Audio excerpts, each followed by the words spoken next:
All right, so we have our division fact. We have 214 divided by 5. 214 is our dividend, and 5 is our divisor. So we need to figure out how many times can 5 go into 214. So before we even get started, we need to set up our problem. So we have our division problem here. We're going to make a nice long line at the side, and we're going to set up our parking lot with our partial product numbers in it. So you make a nice box over here at the side, and it's always going to be the same numbers.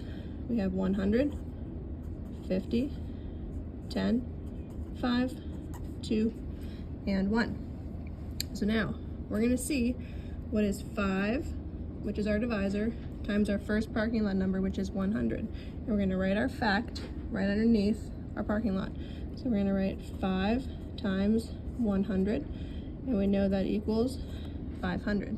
Now is 500, can I subtract that from 214? Nope, it's too big, so I know that one will not work. So let's try our next number, which is 50. So 5 times 50.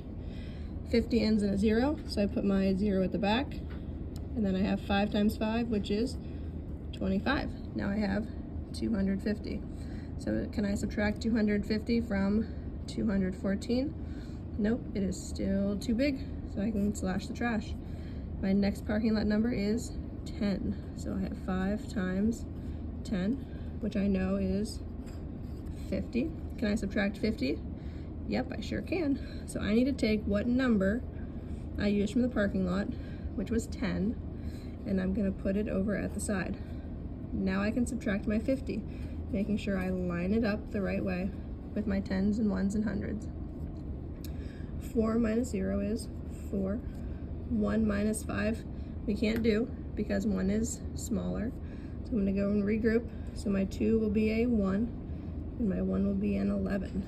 So 11 minus 5 is 6. 1 minus my invisible 0 is 1. So I'm down to 164. Can I subtract another 50? Yes, I can. So again, I need to put this parking lot number at the side because I'm going to be subtracting another 50. So 4 minus 0 is 4. 6 minus 5, we can do it. 6 is bigger, so it is a 1. 1 minus my invisible 0, still a 1. Can I subtract another 50? Yes, I can, because 50 is smaller. So I need to write another parking lot number, subtract another 50. 4 minus 0 is 4. 1 minus 5, can't do it because 1 is smaller, so I need to regroup. 1 turns into a 0. 1 turns into 11. And 11 minus 5, we just did that one up here.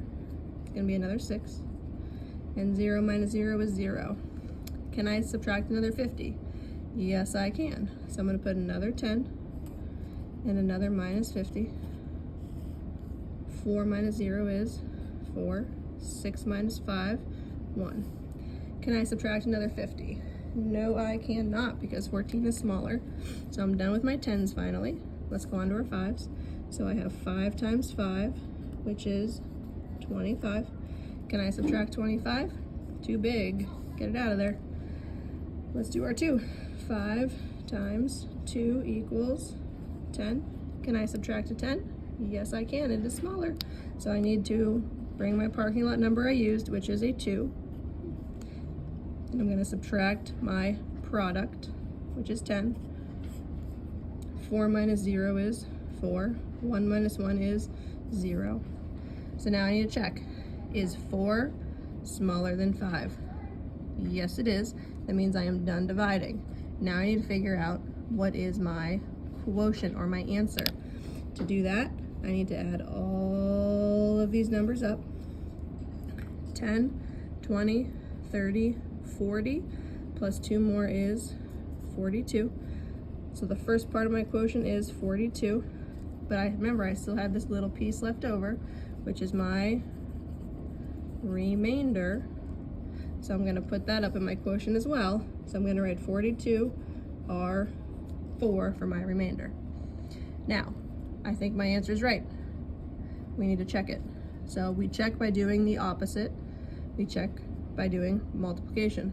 We are going to multiply our divisor by our quotient, the first part of our quotient. After we're done with that, we're going to need to add in our remainder. Let's start with the multiplying. So I need to multiply 5 times 42. And we're going to use the box method. So we need to break apart our 42 into 40 plus 2.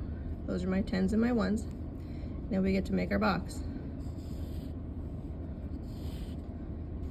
This whole piece travels together. So I'm going to put 40 over the top, plus my 2, 5 on the side.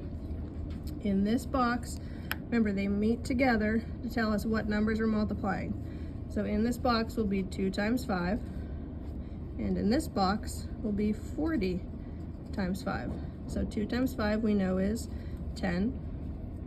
40 times 5, I have a 0 at the back of my 40, so I'm going to cross it off, put it at the back. Now I just need to worry about 4 times 5, which is 20. And if you're not sure, hold up 4 fingers and count by 5s. 5, 10, 15, 20. Now I add these products together. So I get 200 plus 10, which is 210. And we can't, does that match my dividend? No, because there's one more step. We have to add in our remainder. Our remainder is 4. So I'm going to go ahead and add in my 4. 0 plus 4 is 4. 1 plus nothing is 1. 2 plus nothing is 2. And let's see if we match. 214. 214. We match.